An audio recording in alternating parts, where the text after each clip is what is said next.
Hi. So it's over. People are gone. Celebration's done. The party's passed. Picked up all the trash. And tried figuring out what I'm going to do with the gifts I've been given. And some of you are going to say, wait a minute. It's not Christmas yet. But that's the one thing we want to talk about is Christmas isn't a date.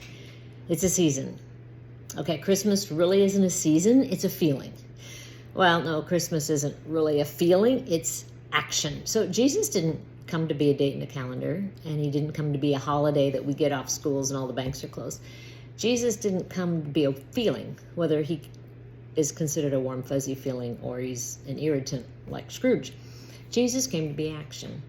He came to save us. He came to be a light in a dark world. He came to serve those who have needs.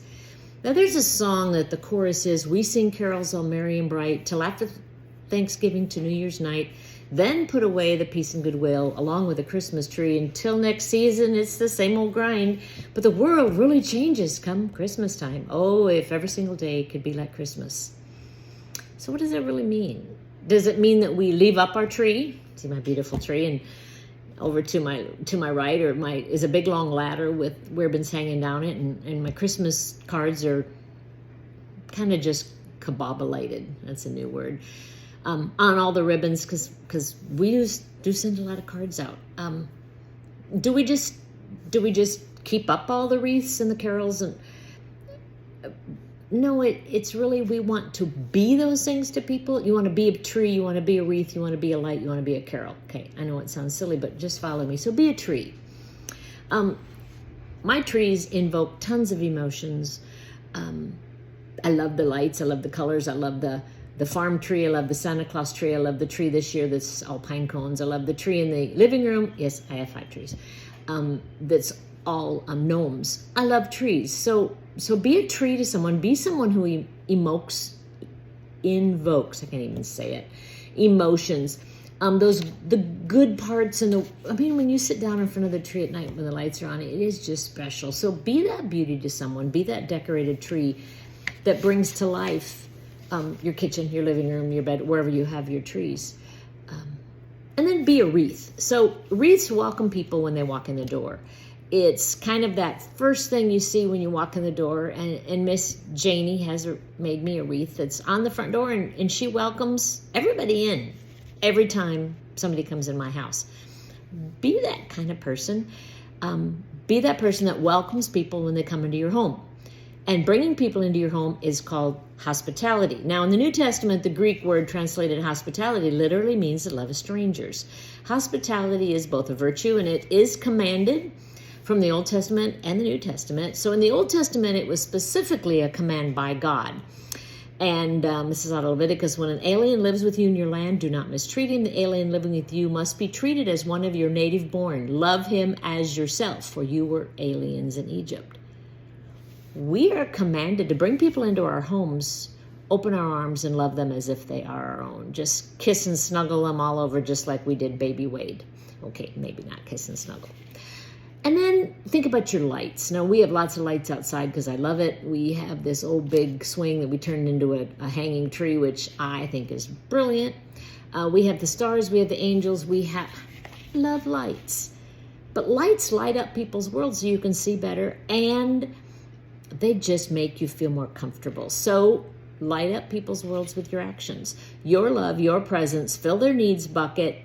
Don't let them trip over the gaps in their life. Can I think about that? We all have gaps in our life. And if you love people, and you're hospitable, you're going to make sure they don't trip over their gaps. Cards. Okay, now, could be slightly my, I love cards.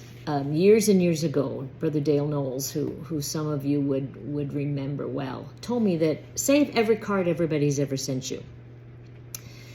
And then he had a caveat. He said, well, save all the encouraging ones. He said, and then when you have a bad day, you go get them out and read them.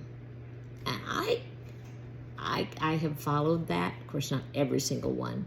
But there are times like this last year, I got out a lot of those Christmas cards and read through them and looked at the pictures, and memories just pop, pop, pop, pop like popcorn. You need to be that to people the rest of the year. It doesn't mean you're going to send Christmas cards. It means you're going to send people love with an address. And I know it's 55 cents and probably getting higher. But there's something about a card. There's something about a letter. Hand deliver it. Give them a hug, hand them a card, walk out the door. Well, maybe we just serve them. But when you get a card, you can keep reading that card. I can read that card 30 years later. I have notes from people who've passed away that are too precious. When I'm gone, they can throw them. But when I can still read them, that makes my heart go a whole different way. And they might not have intended it when they wrote it. They just intended to either thank me, encourage me, or just share what I meant to them, which probably in turn is what they mean to me. But I can go back and read that over and over and over again. And you can minister to people continually, repetitively, every time they read that note. So don't let Christmas be over for anybody. And this is a joy buster probably for some of you, but Jesus probably wasn't born during this time of year anyway. So since we're celebrating, just live it up, keep it up. The Jewish people celebrated so many awesome festivals, and we're in Hanukkah right now.